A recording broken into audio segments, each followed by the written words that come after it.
हैं और ये ठीक ही स्वामी प्रसाद मौर्य जी कह रहे हैं कि अगर आप ये विवाद पैदा कर रहे हो देश में, या तो जो जमीन के ऊपर जैसा है वैसा आप मान लो।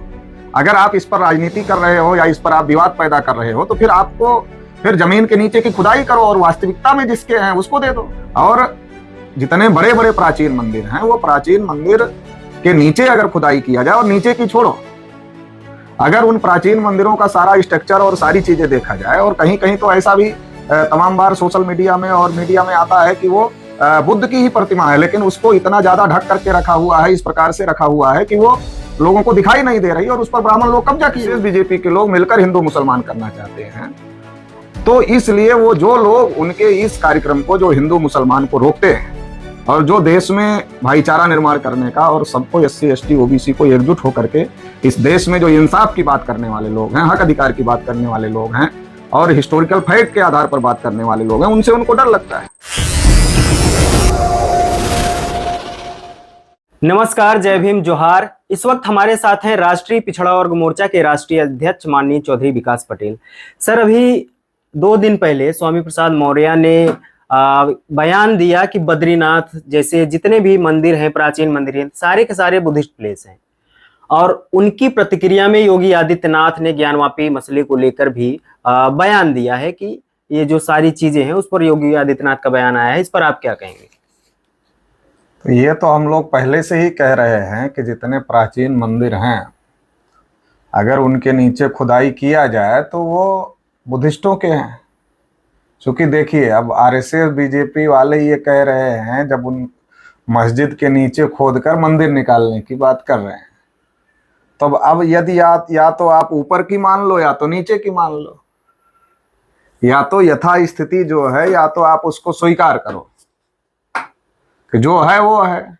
अगर आप ये कह रहे हो कि नहीं, ये मस्जिद नहीं, इसके नीचे मंदिर था पहले, इसलिए यहाँ मंदिर होना चाहिए, तो स्वामी प्रसाद मौर्य जी क्या गलत कह रहे हैं कि इसके नीचे बुद्ध विहार था तो बुद्ध विहार होना चाहिए। तो ये बात तो हम लोग भी पहले से कह रहे हैं और ये ठीक ही स्वामी प्रसाद मौर्य जी कह रहे हैं कि अगर आप ये विवाद पैदा कर रहे हो देश में, या तो जो जमीन के ऊपर जैसा है वैसा आप मान लो। अगर आप इस पर राजनीति कर रहे हो या इस पर आप विवाद पैदा कर रहे हो तो फिर आपको फिर जमीन के नीचे की खुदाई करो और वास्तविकता में जिसके हैं उसको दे दो।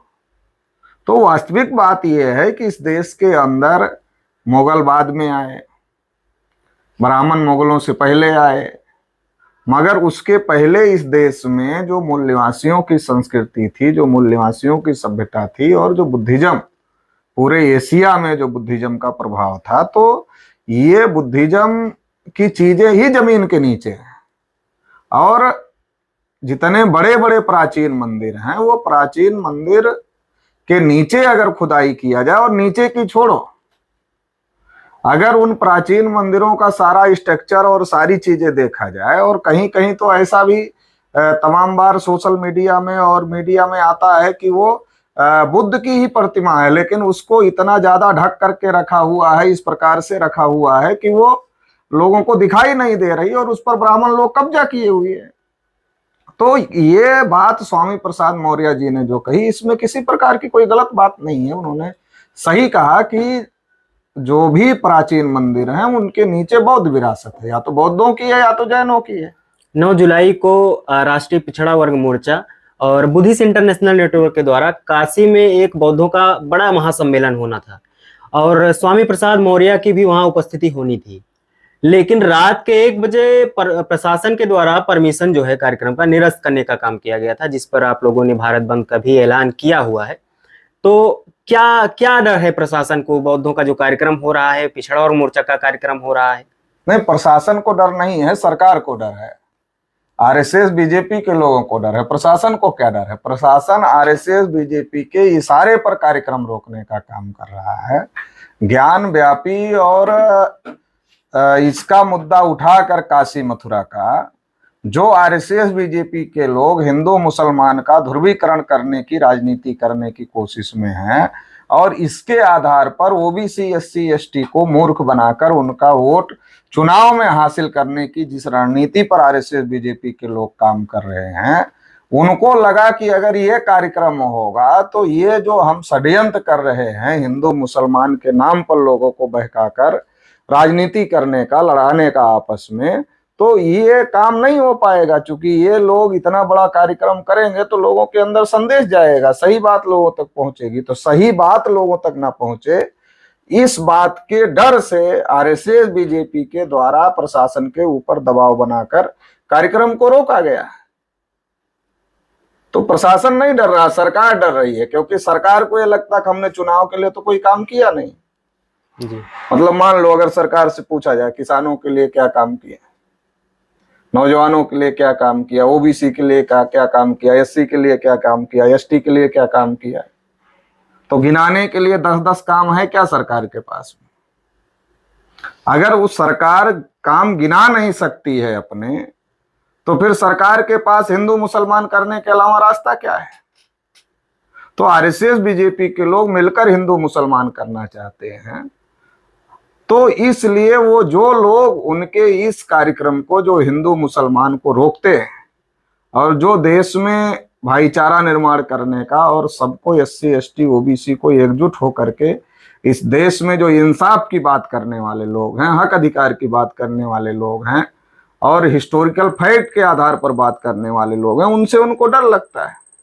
अभी हाल ही में बरेली का मामला है। बरेली में कुछ कांवड़ यात्री थे जो जबरदस्ती मस्जिद के सामने डीजे बजाने का काम कर रहे थे और वहां के एसएसपी प्रभाकर चौधरी हैं, उन्होंने लाठीचार्ज करवा के ये घटना जो हिंदू मुस्लिम सौहार्द बिगाड़ने का काम कांवड़ियों के द्वारा किया जा रहा था उसको उन्होंने रोकने का काम किया गया उनके द्वारा, लेकिन बदले में उनका वहां से ट्रांसफर कर दिया गया।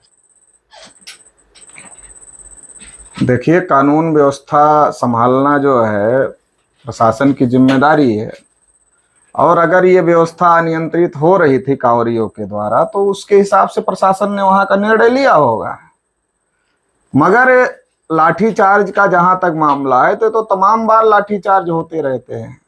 कई बार जब नौजवान अपने रोजगार के लिए आंदोलन करते हैं या तमाम प्रकार के इसके लिए आंदोलन, हक अधिकार के लिए आंदोलन करते हैं, तब भी लाठीचार्ज होते हैं।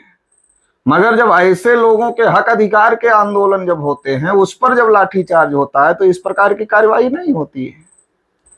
तो इस प्रकार की कार्यवाही करने का क्या सरकार ये संदेश दे रही है या आरएसएस बीजेपी के लोग ये कहना चाहते हैं कि नहीं, हम बवाल करवाएंगे, अगर आप बवाल होने से रोकते हो तो हम कार्रवाई करेंगे? ये प्रशासन को क्या संदेश देना चाहते हैं कि हम बवाल करवाएंगे और तुम अगर रोकोगे बवाल होने से, तुम्हारे ऊपर कार्रवाई करें? तो गलत बात है। प्रभाकर चौधरी के समर्थन में सोशल मीडिया पे जो बहुजन समाज के लोग हैं वो आवाज उठाने का काम कर रहे हैं कि प्रभाकर चौधरी ने वहां हिंदू मुस्लिम होने से रोकने का काम किया तो उनका ट्रांसफर कर दिया गया। मैं यही बात कह रहा हूं, क्या सरकार चलाने वाले लोग ये कहना चाहते हैं कि हम प्रदेश में माहौल खराब करेंगे और जो प्रशासन अधिकारी उसको रोकेगा, प्रशासनिक अधिकारी उसके ऊपर कार्यवाही करेंगे? कि हमारे लोग अब माहौल खराब करने के लिए आएंगे तो उसको रोकना नहीं है, ये संदेश देना चाहते हैं क्या डीएमएसपी को? क्या आरएसएस बीजेपी के लोग संदेश देना चाहते हैं? अगर ये संदेश देना चाहते हैं तो बहुत ज्यादा गलत है। अगर लाठीचार्ज करना गलत है तो बहुत सारे बार लाठीचार्ज होता है, बहुत सारे जगहों पर होता है। जब लोग अपने रोजगार के लिए उतरते हैं, अपने हक अधिकार के लिए उतरते हैं, तब भी लाठीचार्ज होता, तब तो सरकार कार्रवाई नहीं करती है। तो इसका मतलब हम अपने उपद्रवी लोगों को उपद्रव करने के लिए उकसा रहे हैं, तुम रोक क्यों रहे हो? तो ये बहुत ज्यादा गलत है।